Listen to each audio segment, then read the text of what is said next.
Hello and welcome to the fourth session for revision for AS Unit 1, Promoting Health and Wellbeing in Health and Social Care and Childcare, WJEC. Some of you may be aware that your examination this year is on Thursday the 16th of May. It's a 2-hour examination and this will contribute to 50% of your AS qualification, with obviously 50% then being 2 tasks of coursework. The purpose of tonight's session is to look over the previous 3 sessions that have been released in this series. So we will be looking at the definition and concepts of health, the definition and concepts of well-being, and the 3 different models of health, the social and economic determinants of health and well-being, and also the legislations relating to health and social care and childcare. So first of all, this evening, we will look at the definition and concepts of health first. Hopefully now this will help you remember that there are 3 different definitions of health. And as previously mentioned, I categorise these then into positive health, negative health, and holistic health. So that's kind of the structure to any question relating to the definition of concepts and concepts of health. What you need to understand now, obviously, are the meanings of each definition and also be able to provide relevant examples. Positive health is therefore achieving and maintaining physical fitness and mental stability. So if we were looking at an example of this, this would be somebody contributing to their physical health by exercising, by following a healthy eating habit and paying attention to the eat well plate. They have happiness. Obviously, this will contribute to their mental stability. And they have reasonable body weight. They are active. And they can make good decisions in terms of what they enjoy, the people that they surround themselves with, to give themselves that mental stability. We then have negative health. So somebody would believe that they are healthy because they are free from illness, disease, and mental distress only. So they could perhaps be a smoker, and they could perhaps be somebody that doesn't follow a healthy diet, but they believe that they're healthy just because there's no illness, disease, or mental distress. An example of this would be, I'm healthy because I have no illness or disability. Individuals do not contribute towards their health. They do not make positive decisions about what they eat, how much they drink, if they smoke, for example, and believe they are healthy due to having no physical or mental problems. You could say that these are the type of people perhaps that get away with diseases, with infections, by not doing anything particular and therefore not contributing positively towards their health. The definition of holistic health then is a state of complete physical, mental and social well-being rather than the absence of disease. So if you look at the holistic concept of health, this states that we need to have a balance between our physical, mental and social well-being in order to be healthy. It looks at all aspects of people's needs, includes their social, psychosocial, physical and emotional needs, and they should be considered as a whole to ensure that we have good health. And each aspect here is as important as each other. This actually coincides with the holistic concepts of health also, and this probably is the better definition of health, just because it's considering the individual as a whole and making sure that we're not just healthy in terms of physical fitness, or we're not just healthy because we're free from mental problems. This also looks at the social aspects of our health as well.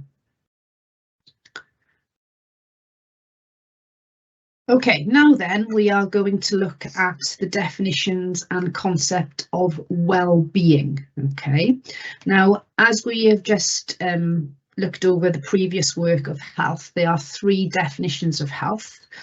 This is also the case with well-being, 3 definitions of well-being. So on the right-hand side here, you will see a red area where it says well-being PAC.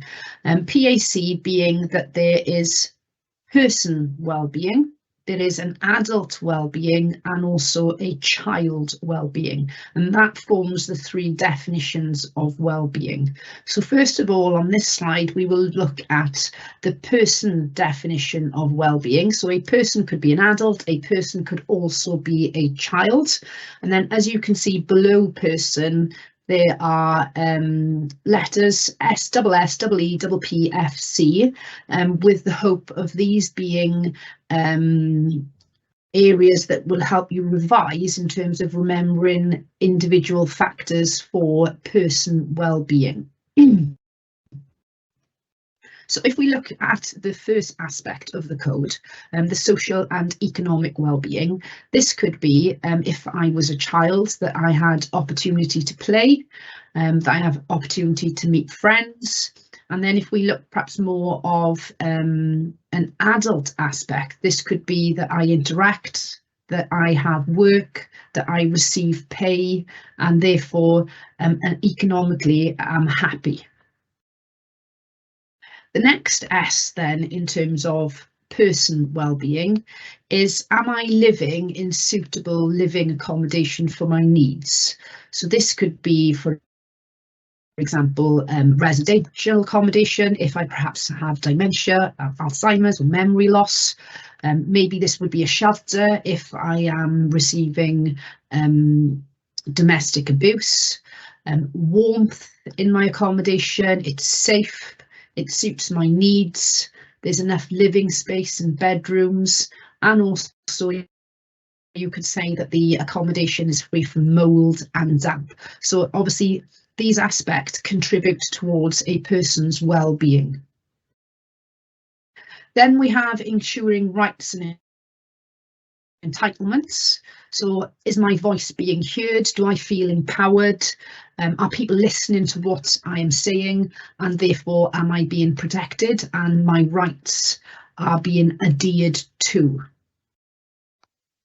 E also is education, training and recreation. So again, if I was a child, I have accessibility to schools, and maybe college if I am an adolescent. And then if I'm an adult, do I have facilities and accessibilities to training within my job, and obviously recreation activities within my community? P then, in terms of a person's well-being, is physical, mental and emotional health. Am I able to access the relevant services if I have a physical health problem? Am I free from illness? And obviously these then are interlinked in terms of whether I am emotionally healthy. Can I be protected from abuse and neglect? As a child and as an adult, do I receive love? Are my needs being met? And am I in positive relationships? And then F then is for family, personal and domestic relationships. Therefore, do I receive security? Am I in a positive relationship? Do I receive love? Are these people supporting my needs? And then the final one is the contribution made to society. Do I respect the local area? Do I use facilities in a positive manner? For example, my library, my park, and maybe walking paths and trails. And do I participate in activities and therefore contribute positively towards my society? Now, each and every one of these 8 aspects obviously is something that contributes to a person's well-being, okay? What you need to be confident in doing then is obviously remembering these 8 factors and also being able to give examples on how they can contribute to a person's well-being. Next, then, we will look at the definition and concept of adult well-being. Okay, so this is the second definition of well-being. And here we have just C and T. So C being, do I have control of day-to-day life? Okay, am I making good lifestyle choices in terms of exercise, diet, smoking, substance use? Am I dealing with stress? Do I have a good work-life balance? Am I taking medication if needed?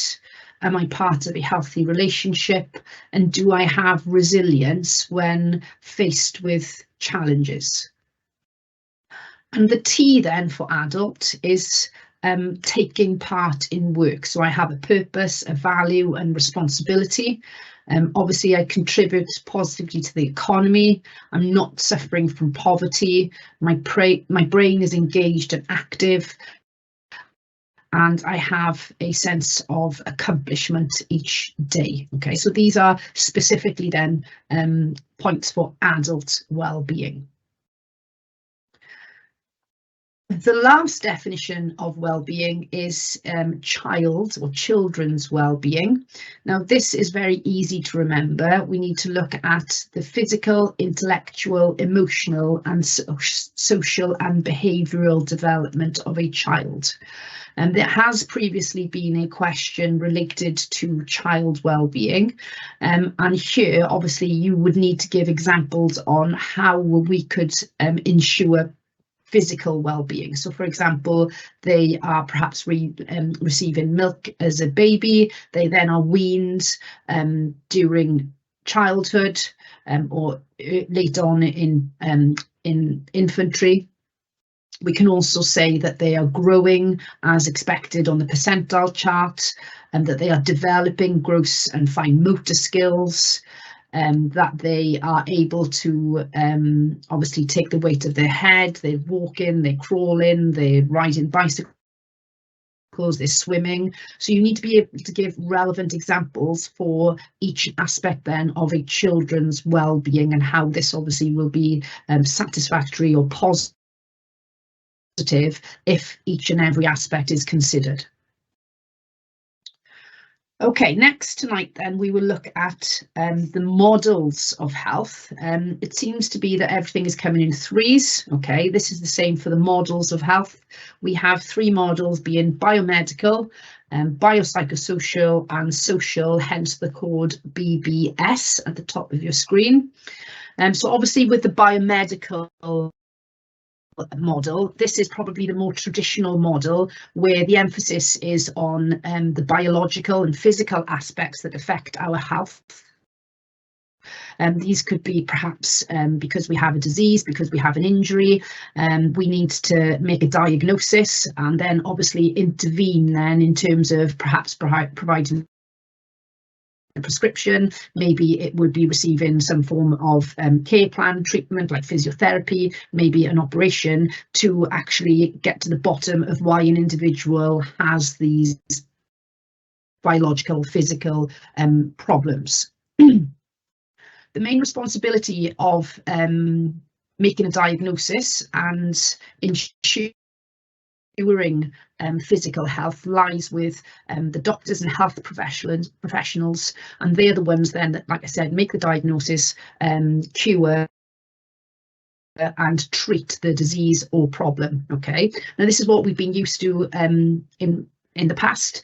We go to our GP, we expect our GP to be able to make a diagnosis, we'd expect treatment, and we'd expect them to improve. Okay, now obviously we follow this model in terms of where we are at the moment. There's developments within medical science and technology which makes things perhaps easier for us to detect, and therefore we can provide treatment at an earlier stage.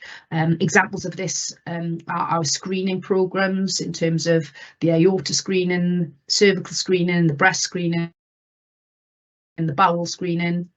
And also we have things like vaccination programs with our pandemic now and COVID, how they quickly became released so that we could obviously then not have any adverse effects if we had COVID.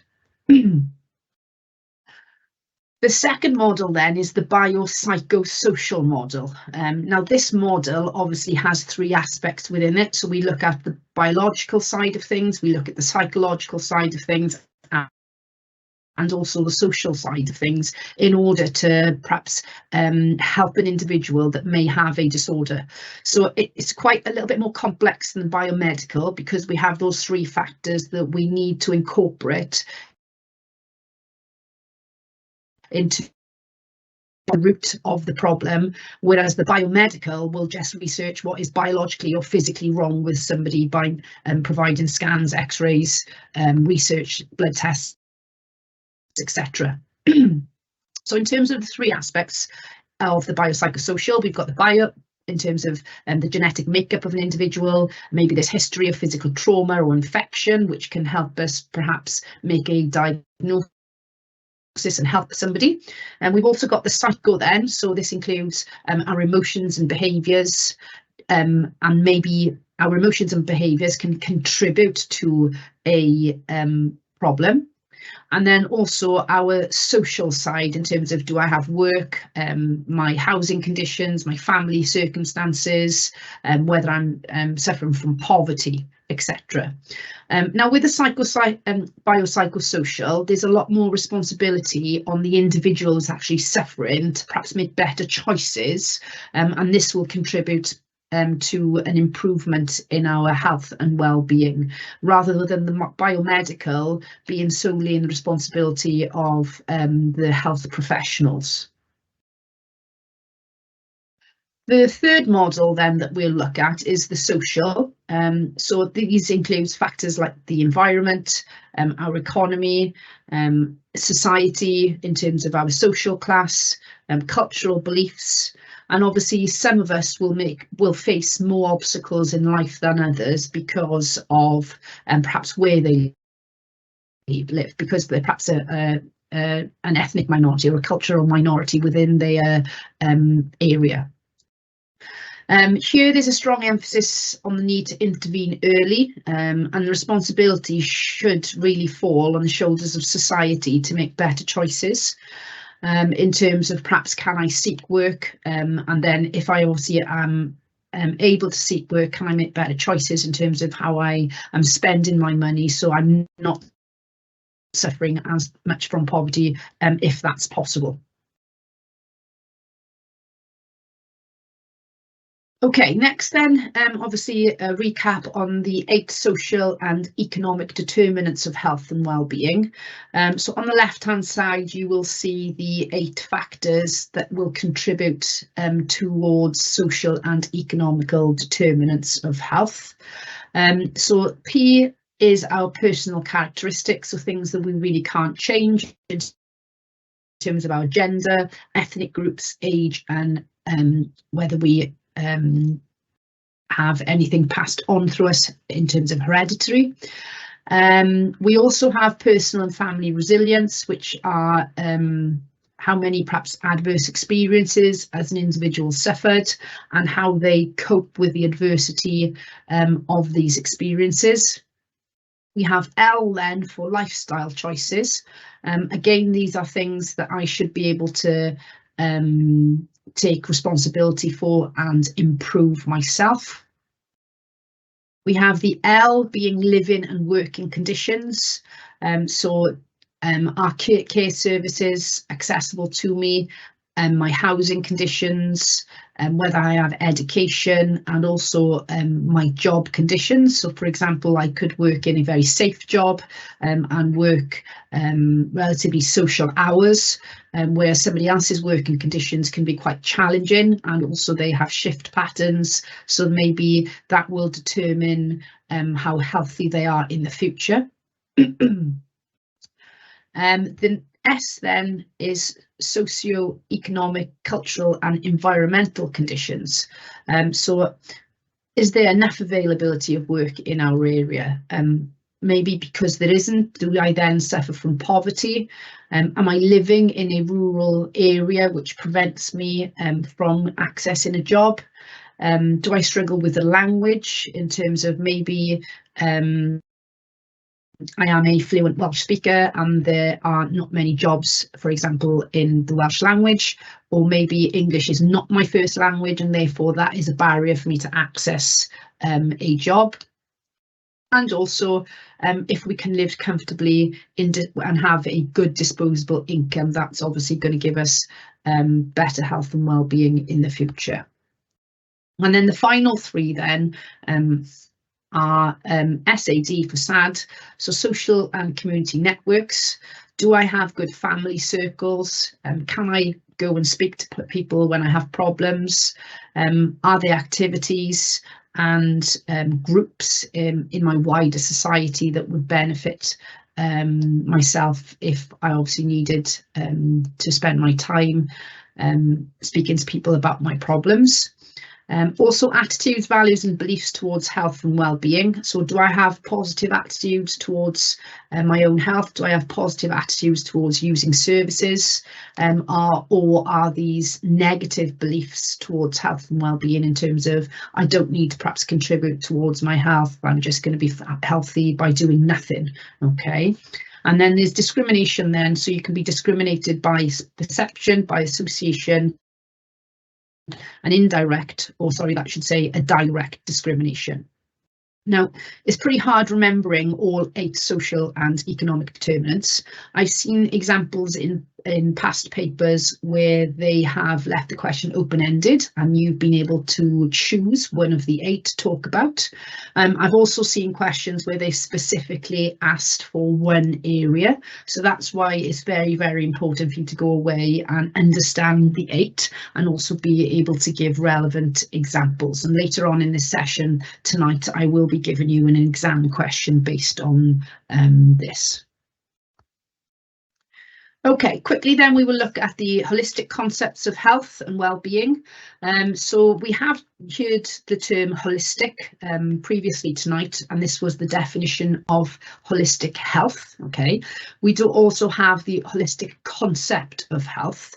So with the holistic concept, you need to remember this as treating the individual as a whole, and this focuses on the mind, the body and the spirit and the soul and how they are interconnected.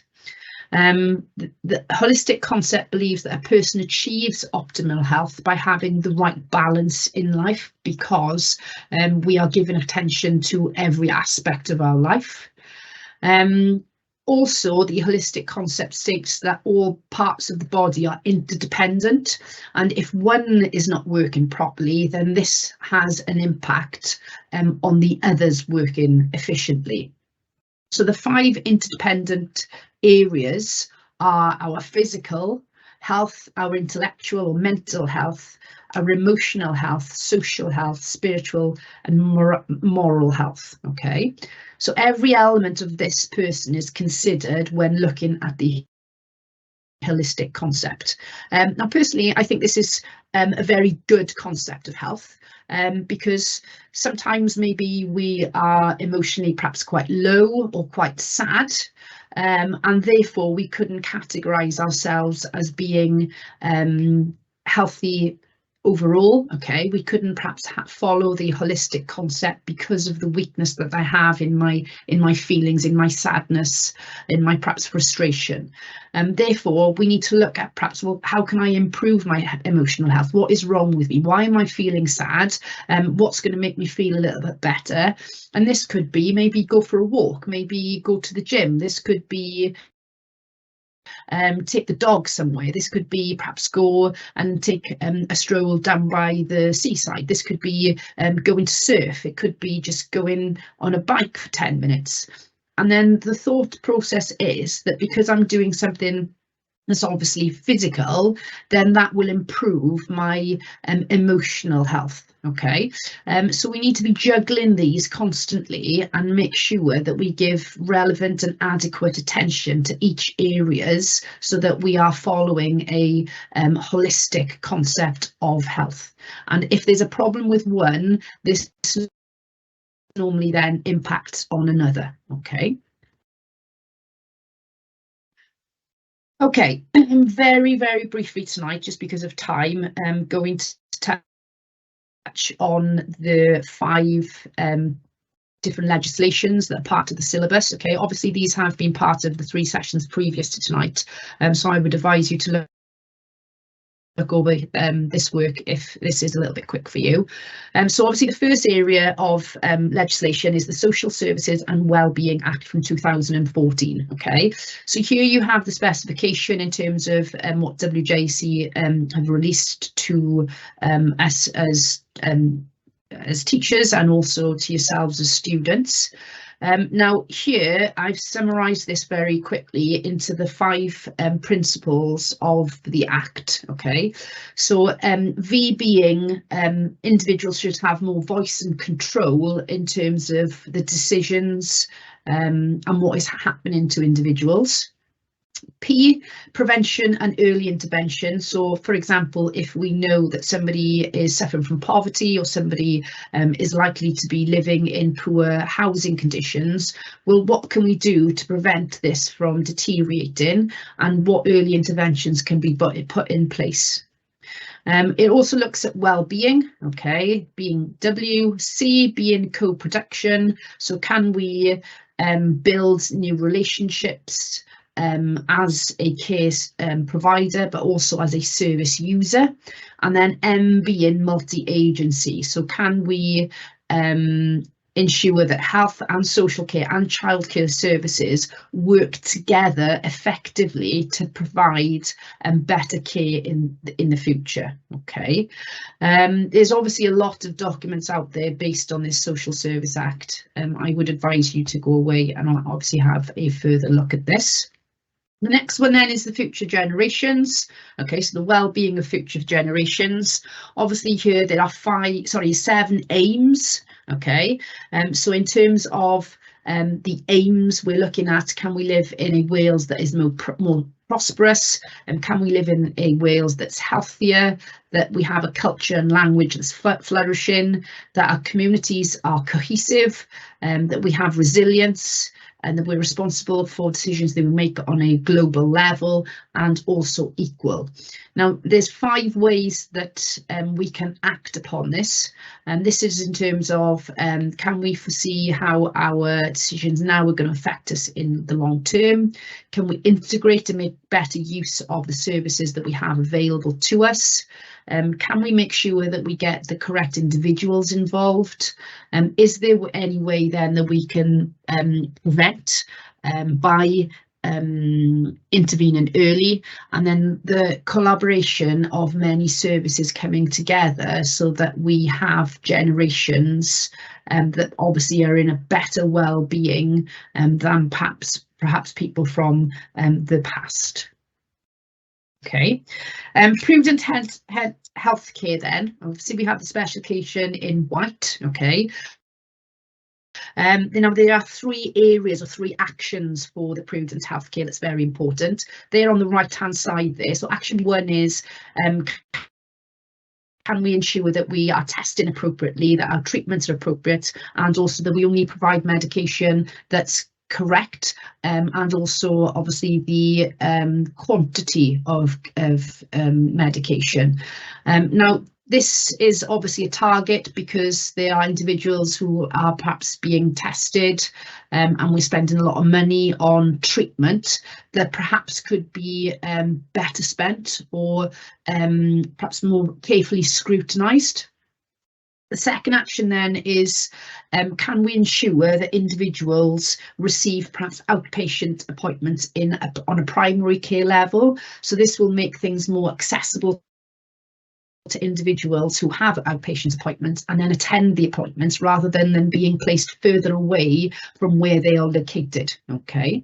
The reason behind this is perhaps we will lessen on the amount of use in our bigger hospitals and provide care on a more local level, on a more community-based level.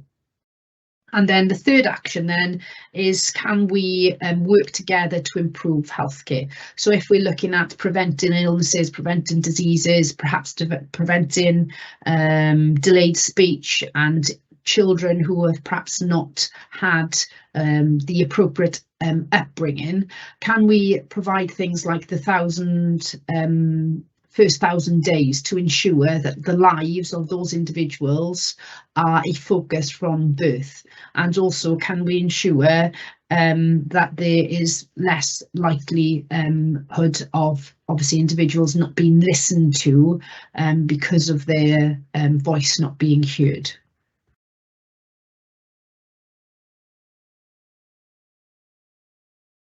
Okay, a healthier Wales then, they're obviously long-term future visions of the whole system in terms of what we would like to be in terms of a healthier Wales. So yes, we would like to have people who are happier and healthier. We'd like to have care services that are easier accessed locally to us, that staff that are motivated and perhaps are not struggling with workload and obviously long shifts, and also then that we can help with providing exceptional services that are using the latest technology. And obviously the main focus on this then is preventing illnesses and focusing on the health and the well-being of individuals. More than words then obviously is a government strategy to ensure that Welsh language services are provided in health and social care and childcare settings. It obviously gives Welsh speakers the option or the opportunity to have services in their first language, and we feel then that they will be more of an active participant in their care because they will understand what is happening and obviously feel happier to contribute towards making decisions. So one of the questions perhaps you could ask yourself here is, well, how are we going to do this? And there's a couple of ideas in terms of can we employ more Welsh speaking workers if possible? That is quite hard in some areas. We know it's quite a challenge for us. Can we then look at providing Welsh language resources? For example, if there are food menus, magazines, newspapers, care leaflets that can be provided bilingually. Can there perhaps be Welsh radio channels or TV programmes put on in care homes, especially where there's individuals suffering from dementia and Alzheimer's, and this is perhaps the language that they would find easier to understand? And if we can't get the staff that are speaking Welsh, what about using basic phrases like bore da, diolch, pnawn da? Can we also get individuals to participate as much as possible within activities based in the Welsh language also? Okay, so very quickly now, perhaps you've received this information from school yourselves. There are 3 levels or tiers to question, I should say. So here we have AO1, okay, which are command words like define, describe, give, identify, so your most basic form of questioning. Then we have AO2, which perhaps now demonstrates a little bit further understanding. So can we explain, can we use, can we apply, can we calculate, can we construct? And then obviously we have our more challenging questions where perhaps we need to make a comparison, there needs to be an evaluation, there needs to be a discussion, okay? So obviously these resources will be available to you after tonight's session. So it is a good idea for you to go away and have a look at each of the AO1s, 2s and 3s and just familiarise yourselves with the command word in preparation for your examination. Okay, so it's a 2-hour paper, there's 80 marks and you're roughly looking at spending 1 minute 30 seconds per mark, okay? Obviously you don't want to spend too much time thinking about that, but it is something to consider, especially when you think, oh, maybe I've only answered the first 2 questions, how much time has gone? And then it helps you not to perhaps panic because you know that you're on track in terms of how many marks that are in the question, okay? So one of the activities that we do in school, we look at actual questions and do we understand the question? Obviously, the question's a lot easier to understand if it's like a lower tariff mark, so for example a 6 to an 8 marker, and this is why tonight I've included a 14 marker, because you need to highlight the key issues in the question. You need to underline the command word or words, you need to identify the AO, and also you need to take notes of the marks that are available. And what I'd also say as well is can you write a quick code in a spare area on the paper so you know then what your structure is for your question, okay? So if we looked at the question that we've got here, we've got describe the main features of holistic concepts of health and well-being. Now that will be my first part. Okay, let's address describing the main features of holistic concept of health. Now, after I've described the main features of holistic health, okay, I will then consider how social and economic determinants contribute to inequalities in outcome-focused care. Okay, now you're not to know that a 14-mark question is split into 6 and 8. Okay, however, what you do know is 6 is the lowest lowest mark available in a question. So there's no way you're going to be given a 2 mark only to describe, and it's going to be at least a 6. Okay, so you need to ensure that your answer for your description of holistic concept is worthy of 6 marks, rather than I'll write a line or 2 at the beginning and that's it, it's done, and maybe you've got 1 or 2 marks and have lost a considerable amount of marks before you've gone anyway. Okay, so here I've identified, obviously it's 6. Okay, it's a description, so I need to provide characteristics or main features or a brief account or details of an effect or impact. Okay, so I've now highlighted that you need to be saying, obviously, that the holistic concept considers the person as a whole and how they interact with their environment. Okay, I've given an example here. So, for example, they can contribute to the community, and they produce positive emotions such as happiness, and also promotes personal values just because of how I'm interacting within my community. The physical, mental, emotional and spiritual elements to an individual's life. Okay, you could say that because I'm physically active, this is linked to my social interaction, which makes me happy and which keeps my brain stimulated. I could look at how I consider everyday choices that affect my health and well-being. Again, the things that make me happy. So, for example, this could be meeting up with my friends and just going for a quick coffee. The emphasis then on the connection of the mind, body and spirit. Am I doing activities like mindfulness, yoga, meditation? And this obviously then will improve my health and well-being because I'm looking at different aspects of the holistic concept. Okay, so sorry, let me just go back previously to that one. Okay. Okay, so here now I need to ensure that I've got enough to gain 6 out of 6. Okay, and by giving those examples based on the main factors that I've remembered from his holistic concept, that should obviously give me enough information. So here now we're looking at the 8 questions that are left. Okay, so consider how social and economical determinants contribute to inequalities. Okay, so I need to review and respond to given information. The given information is I need to remember my social and economic determinants, and I need to remember or talk about the ones that will give me inequalities in terms of outcome-focused care.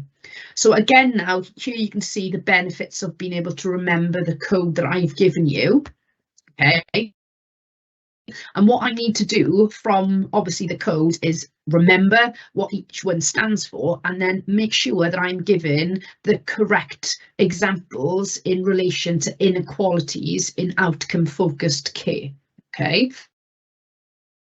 So here, for example, I could talk about personal characteristics, and this obviously includes my sex, age, ethnic group and hereditary factors. So someone here, for example, may as an individual of a certain age who may not have anyone to speak for them, may not feel as comfortable or confident in participating in managing their own outcome. Okay, equally, individuals of varying ethnic groups who may find it difficult because they come from a different culture, it causes them maybe inequalities then in terms of how they get access to care. If a condition has been inherited, an individual might find it difficult to come to terms with accepting responsibility for their own health and well-being. Okay.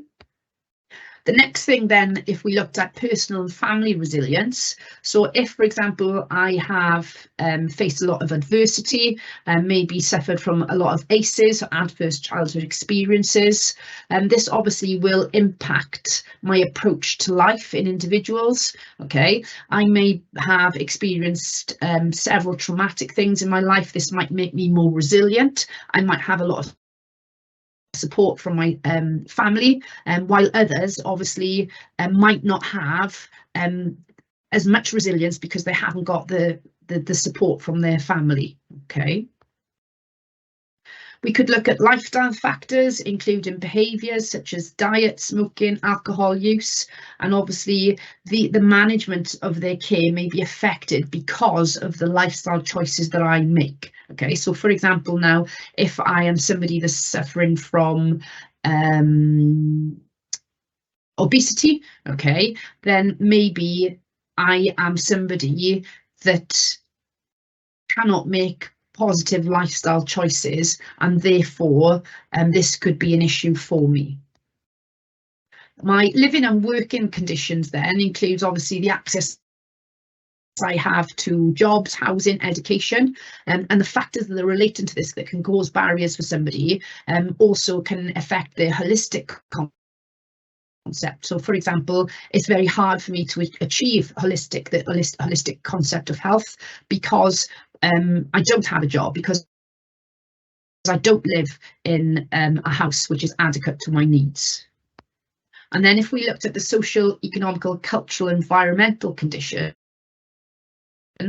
like poverty, many issues similar to these are already mentioned, include the barriers that perhaps I face in terms of outcome focused care. So I have access only obviously to statutory healthcare, whereas somebody else might have access to private healthcare. Okay.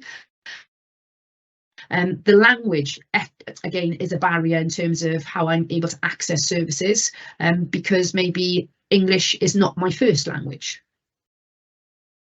Also, if we look then at the community networks, so my family and my wider societies, I might be more open-minded in terms of the care that I receive, because I have more input from individuals who can obviously affect my decision making.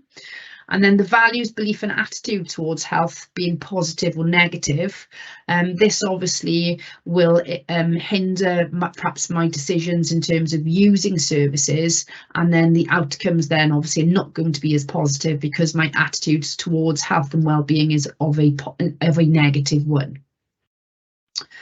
Obviously the different types of discrimination then, this obviously can affect outcome focused care as a direct result. So for example, individuals may take a proactive stance to try to reduce or avoid discrimination, which may have a positive impact on their health and well-being outcomes because they are trying to avoid that discrimination happening in the first place. Okay. Also this evening, my plan is very quickly to look at the biopsychosocial model of health. Okay, so here we have a discuss, which is examine an issue in detail in a structured way. So previously this evening we've talked about the psychosocial model. So this obviously is a holistic approach because we're trying to look at the three different areas of the model, being the bio, the psycho and the social. Okay, the view is that the individuals consider perhaps decisions that can help their results be quicker, okay, and also help themselves in terms of making better decisions in terms of their social factors. When we use the model, we need to feel in control, okay, because people are listening to what we are contributing towards in terms of what's effective, what's not effective, and also that the three interact with each other, and it's quite hard sometimes to help somebody because you're constantly juggling the three factors and making sure that they're of equilibrium. And it proposes that we need good mental and emotional health in terms to have a healthy lifestyle, to make the healthy choices in terms of the alcohol intake, the substance use, the smoking, the exercising, and that we need to take control over our mental health in terms of making good decisions, by perhaps communicating with our friends, having a good social network, and this then will have a positive effect on our biological or physical health. Okay. Right, okay, so I appreciate that we've tried to go over a lot from the 3 sections that we've previously delivered in this series. My final message really is good luck to you all. Obviously Thursday the 16th of May is the date of your examination. Try and condense this work down as much as possible, but also ensuring that you have relevant examples within your knowledge bank. Okay, thank you very much.